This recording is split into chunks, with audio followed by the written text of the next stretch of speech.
नमस्कार मित्रांनो, आज आपण गणितातील अतिशय महत्त्वाचा घटक बॉडमास हा पाहणार आहोत। यालाच आपण मराठीमध्ये कंचे भागू बेव अशा प्रकारे म्हटलं जातं। तर नेमकं बॉडमास म्हणजे काय हा आपल्याला माहीत होणं अतिशय आवश्यक आहे। बघूया आपण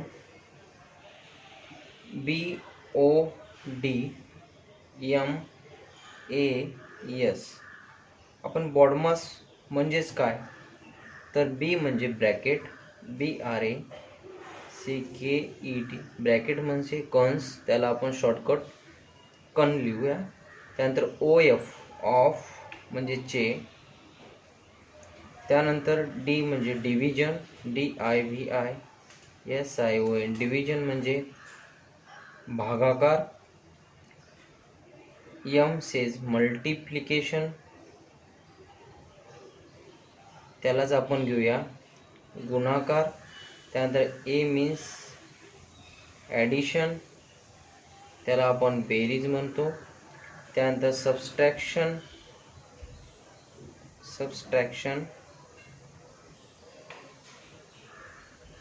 त्यालाच आपण वजाबाकी म्हणतो।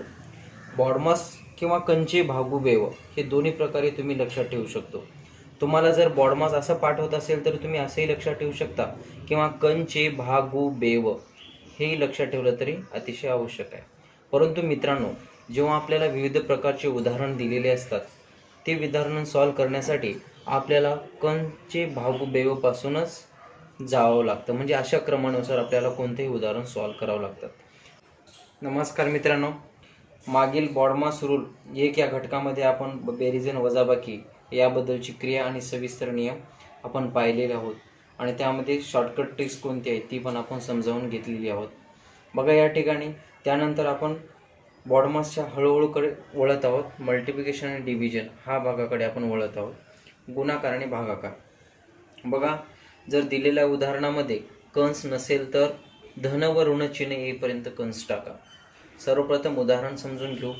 या उदाहरणामध्ये प्राथमिक क्रिया म्हणजे बेरीज, वजाबाकी, गुणाकार आणि भागाकार या चारही चिन्हांचा समाविष्ट आहे।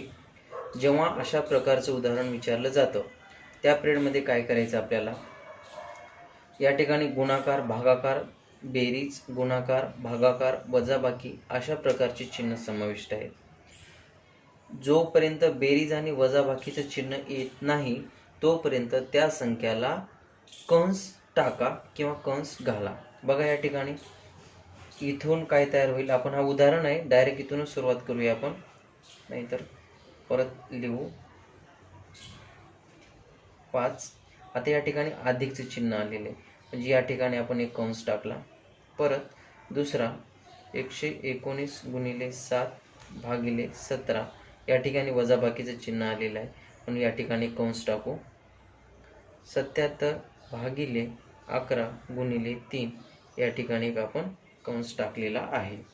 बघा मित्रांनो, कंस टाकल्यानंतर प्रथम कंस टाकायचं।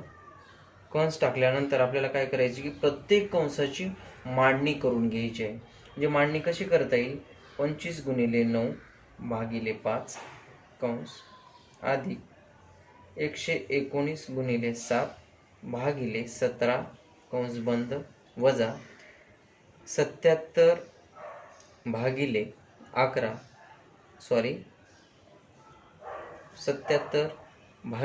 11 गुणिले 3, याच ठिकाणी आपण कंस टाकलेला आहे। आता पाहूया, आपण सॉल्व करून पाहू। 5 5 25, 17 7 119, त्यानंतर 11 7 77। ही क्रिया केल्यानंतर आपण गुणाकार करून घेऊ। 5 9 45 अधिक 7 7 49 वजा 7 3 21। आता या ठिकाणी धन आणि ऋण या दोन्ही संख्या आहेत, दोन्ही चिन्ह आहेत, तर आपण डावीकडून उजवीकडे ही क्रिया करायची आहे। 45 अधिक 49 या दोघांची बेरीज केली असता आपल्याला किती मिळेल, 94 वजा 21। 94 या संख्येतून 21 ही संख्या वजा केली असता किती मिळेल, 73। बघा मित्रांनो, अशा प्रकारचं जेव्हा उदाहरण येते तर त्यावेळेस सर्वप्रथम कंस टाका। कंस टाकल्यानंतर त्या संख्येची मांडणी व्यवस्थित करून घ्या आणि त्यानंतर पुढील क्रिया व्यवस्थित सॉल्व्ह करता येईल. तर आता आपण दुसरं उदाहरण पाहूया.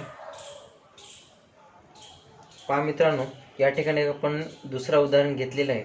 21 गुणिले 4 भागिले 3 वजा 39 गुणिले 5 भागिले 13 अधिक 11 गुणिले 4 भागिले 11.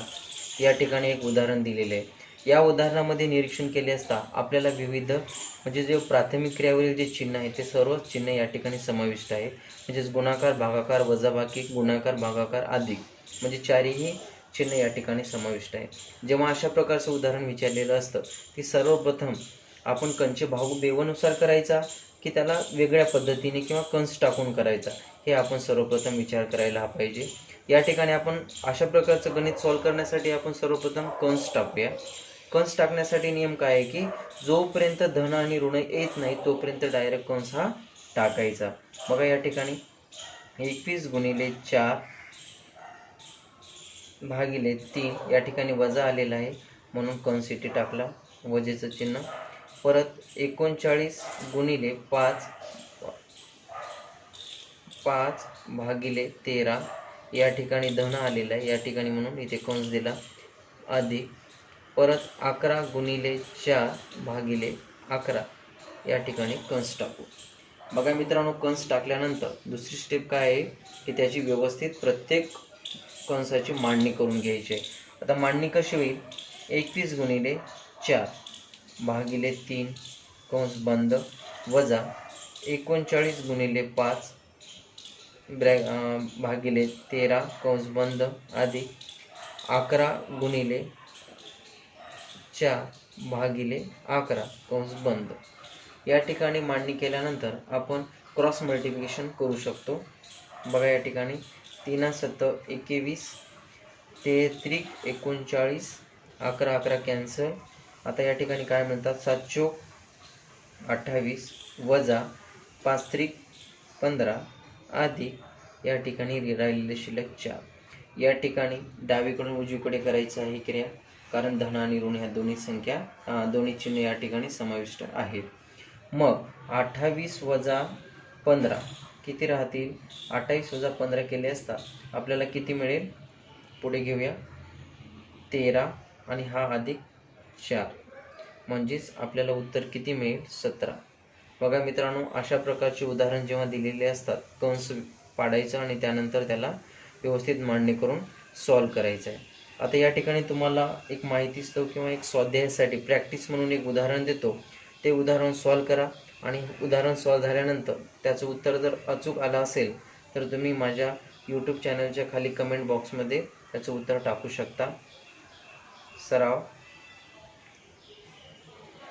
145 गुणिले 4 भागिले 29 वजा 78 गुणिले 5 भागिले 26 अधिक 108 गुणिले 5 भागिले 27. या ठिकाणी हा एक उदाहरण आहे. हा उदाहरण सॉल्व्ह करण्याचा प्रयत्न करा. काही अडचण आली असेल तर कमेंट बॉक्समध्ये अवश्य टाका, जेणेकरून तुम्हाला योग्य ते उत्तर मिळेल. आणि तुम्हाला जर हा ट्रिक्स आवडली असेल तर माझ्या चॅनलला अवश्य सबस्क्राईब करा, जेणेकरून मला प्रेरणा मिळेल आणि अजून अशा प्रकारचे विविध उदाहरण, विविध घटक तुमच्यापर्यंत पोहोचवण्याचा प्रयत्न करेन.